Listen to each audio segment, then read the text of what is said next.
Our second breakfast begins like any other, but ends up as one of the most vital in the entire show. Sam begins with a moment of genuine self-doubt. He had all this confidence about how manipulative he was and all that. But now he's like, has my overconfidence brought me one step closer to getting kicked out? You know? Growth. Character growth.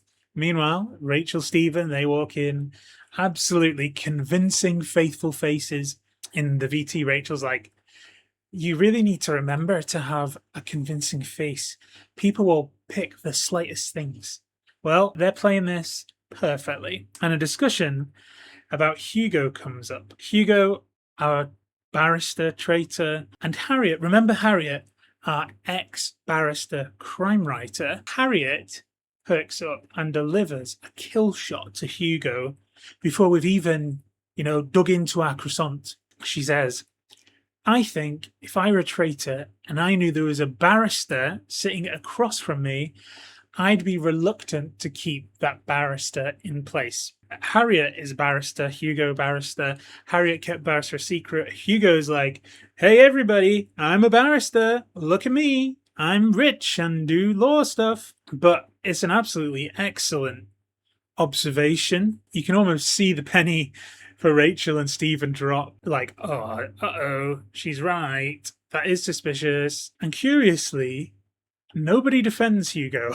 Matt agrees. Oh, yeah. Imagine if somebody was a detective. It would be the same way, wouldn't it? And then they all laugh. Ha ha ha. Imagine if one of us was a detective. We're way too dumb to be detectives. Meanwhile, Amanda's sitting right there. And we find out that Ben is killed.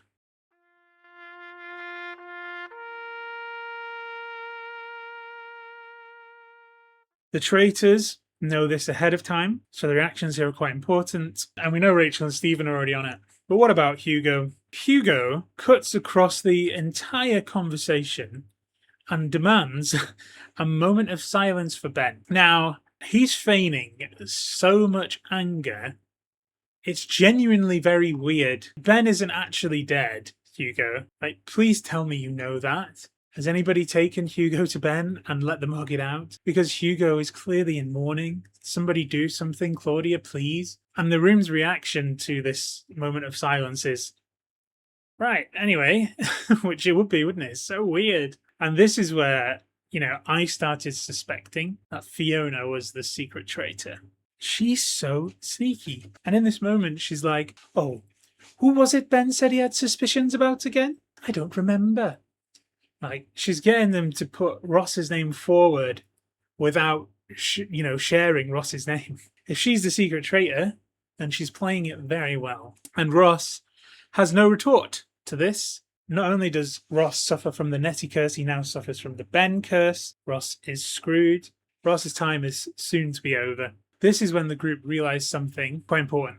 Whoever killed Ben must have been an earshot of when he said, if I die, blame Ross. And this narrows it down because the killer must have been one of the 5 people in the library with Ben, Stephen, Fiona, James, Ellie, and Jesse. And Jessie becomes a champion of this theory. She will not let it go. In fact, she's starting to suspect Stephen. Ooh, is Jessie secretly more dangerous than we think? The first faithful to properly suspect Stephen. Fiona then has a very suspicious VT where she says, everyone thinks I'm clueless, but never underestimate a woman of a certain age. That's something you're trying to tell us, Fiona? Suspicion on Hugo is building massively. Stephen and Rachel, they're hearing it everywhere. It's Hugo. But are they going to turn on him this quickly? Maybe they have to. As everyone sits down for dinner, there's heat on Hugo, heat on Sam, heat on Ross. Rachel goes to Harriet to try to protect Hugo, which is a really risky play. Like, if Hugo gets voted, it could backfire. But Harriet is unmoved. She's a superstar. Fiona confronts Hugo over dinner. So, the minute of silence was weird. And Hugo's defense is to throw suspicion onto Amanda, which is actually a good idea. Like, she seems to be throwing out names without any evidence. But one crucial thing that Hugo is forgetting is Amanda's a lesbian, and lesbians can't be traitors. Then it comes to the round table, and it is a banger. Harriet opens aggressively and precisely. She's going straight after Hugo. Barrister versus barrister. Her argument is, you're a barrister, you're a prime target, and the evidence is a number of people said they were too intimidated by you to risk going after you, which, by the way, is true. And the person who said it was Rachel. Interesting. And Hugo's defense is pretty weak. He can't throw out the lesbian card. He's basically like, I came in with a kind heart and wanting to help everyone. And Harriet hits back, well, you certainly threw your weight around at breakfast with the moment of silence. And Hugo's comeback, like he says, it just felt like we moved too quickly. We lost someone. Hugo, Ben is not dead. Please tell me you know Ben is not dead. It's a game. Someone get this man to Ben. There's blood in the water. It's not looking good for Hugo. This is when Ross, out of nowhere, and he points out that 5 people were there with Ben when he said, if I die, blame Ross. And Stephen, you were there. Now, it comes out of nowhere, which doesn't help, but Ross is right. Rachel then takes a huge risk and moves heat away from Hugo back onto Ross. And she needs to be careful here, but Fiona interrupts. And what follows is genuinely one of the wildest moments so far. Fiona initially sounds like she's going after Amanda. Amanda kind of interrupts her. Hugo jumps in. Amanda, you aren't in charge here. Let Fiona finish, okay? He's been spinning this thread about Amanda being suspicious, forgetting again that she's a lesbian, and Claudia doesn't allow lesbians to be traitors. But what Fiona is actually saying is, Amanda, you said think about who's behaving differently. Hugo, I think you're the traitor. So everything crashes down for Hugo. Rachel failed to redirect. Stephen is left with no other options. There's heat on him. Could be curtains. Stephen votes Hugo, our first major traitor betrayal of the season. Rachel votes Ross. She doesn't even betray Hugo, even when it's obvious that she should. Amanda votes Jade, as is tradition. Hugo gets voted out.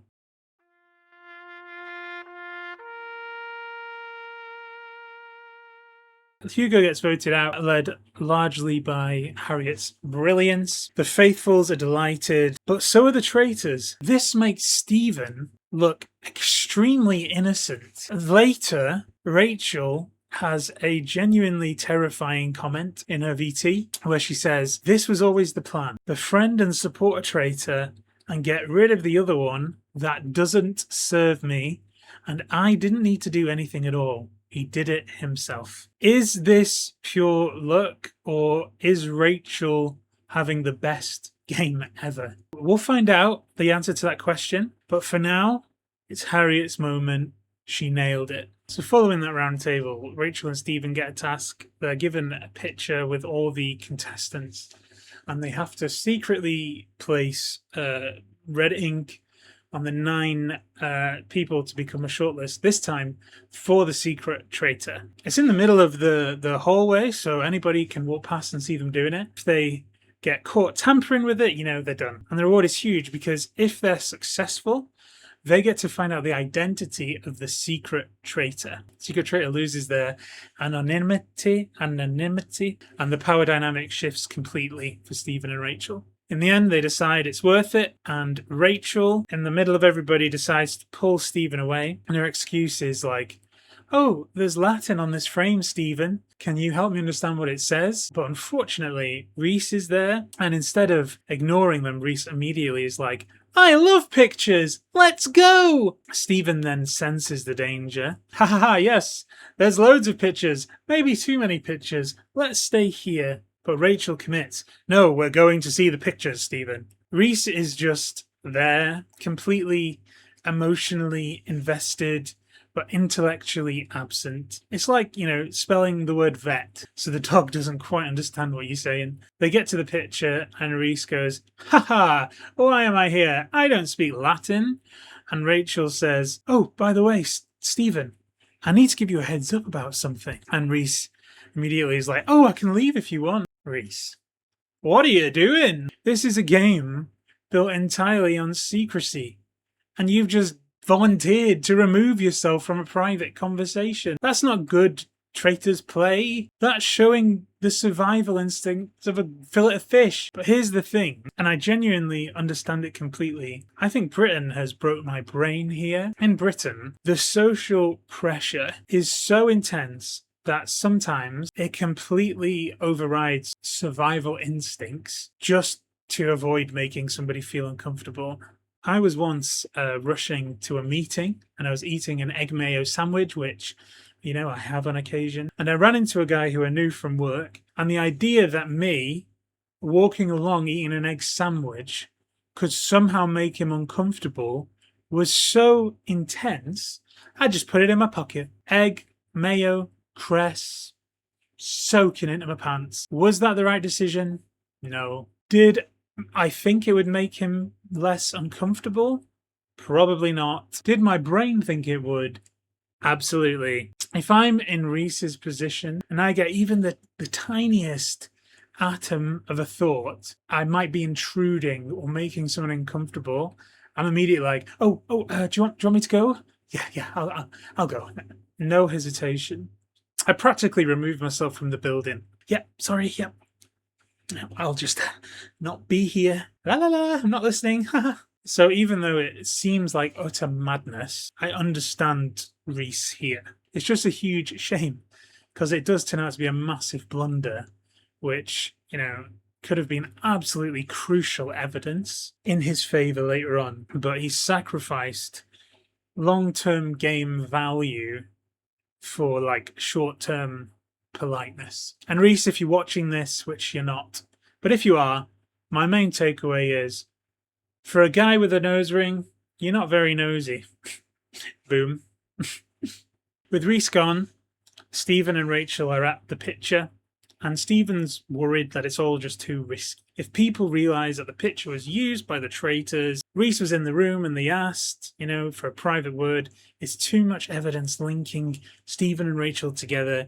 It's too risky, you know, let's not do it. Little do they know, Reese is far too British to have even let his mind wander towards the possibility something sinister was happening. And so there, Stephen and Rachel make a promise, a covenant, if you will. No matter who the secret traitor is, they will not turn on each other, ever.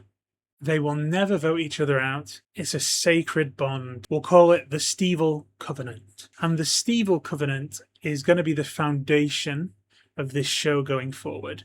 Over the next 48 hours, we'll see exactly how strong this covenant is. The moment arrives, Rachel does the dots. Stephen on lookout, looking like he's been told he's going to Iran tomorrow. Maz, who, you know, still hasn't said a single word, a mute travelling around the castle suspiciously. He almost walks in, but then doesn't. Stephen and Rachel pull it off. Cold, professional. Nobody sees a thing. And finally, we find out who the secret traitor is. It is